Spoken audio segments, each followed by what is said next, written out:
What's up, guys? I'm Syrobe, and today we have a historical moment for Elden Ring. As soon as you see this video, the seamless 4-player co-op mod for Elden Ring has officially and finally released and is available to download on your PC for free right now. So be sure to share this video with your friends because I'm going to show you how to install it, and surprisingly, a lot of people still don't know about it. And everybody's going to be talking about it in a few days anyways. So without wasting any more time, here is exactly how to install it. The first thing you're going to want to do is go to the link in the description below, and it'll take you directly to the mods page. Download and open the zip folder as soon as it's done downloading.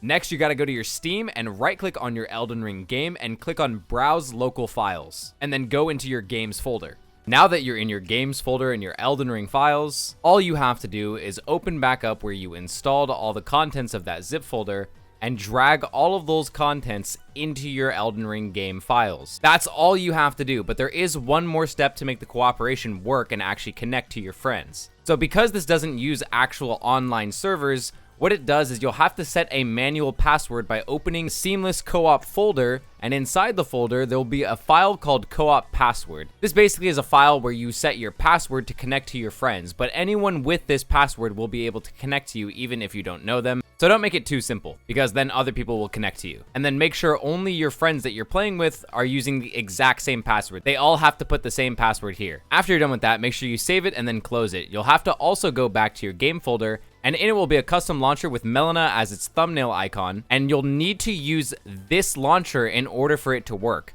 You cannot launch the game through Steam or the default Elden Ring executable. It needs to be run through this launcher or it won't work. The final step is for the host and all their guests. The host will have to use the 𝙀𝙓𝙋𝘼𝙉𝘿 to enable people to join their world, and all of the players that are trying to join will need to use the effigy of Malenia. So once again, only the host use the 𝙀𝙓𝙋𝘼𝙉𝘿 to enable, and all of the players use the effigy to join.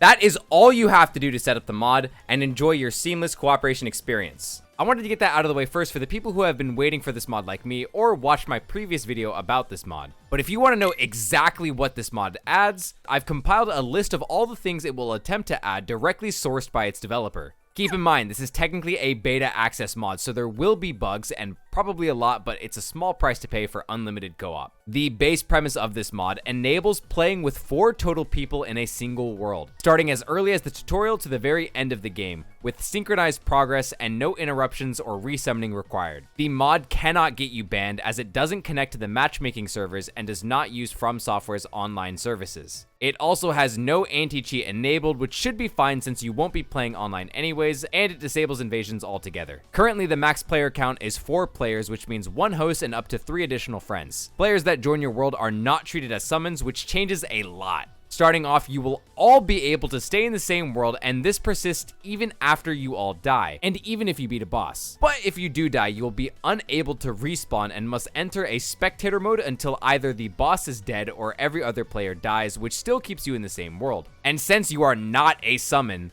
all players are treated as hosts, which means you won't have your flask amount reduced, you can all ride torrent, you all can vote on where to teleport to, you all share rewards and runes in this world as well because everyone gets their own copy of the same loot. With this mod, invasions will also become impossible, but if you really want to, you can smack around your friends by enabling PvP with a friendly fire toggle. And because regular invasions are disabled, the developer added a few things to balance the game out. All enemies will still scale similar to Elden Ring's normal system, which is a 25% buff to all enemies for 1 additional player, a 50% buff for 2 additional players, and a 75% buff for 3 additional players. Additional death penalties have also been added, but I won't spoil what they are for fun, so prepare to die and find out. This mod should also work properly with other mods. However, if you do use additional mods, everyone in your world must also have the exact same mods enabled to be seen. So if one player just uses a mod but others don't, it will only work for that player. On top of this, Sites of Lost Grace have also changed so that if any player sits at any site of grace anywhere in the world, all enemies and bosses get reset for everyone, even if it wasn't you. Additionally, if a player goes past a fog wall to fight a boss, they will be placed back outside the fog wall when this happens, which also resets the fight.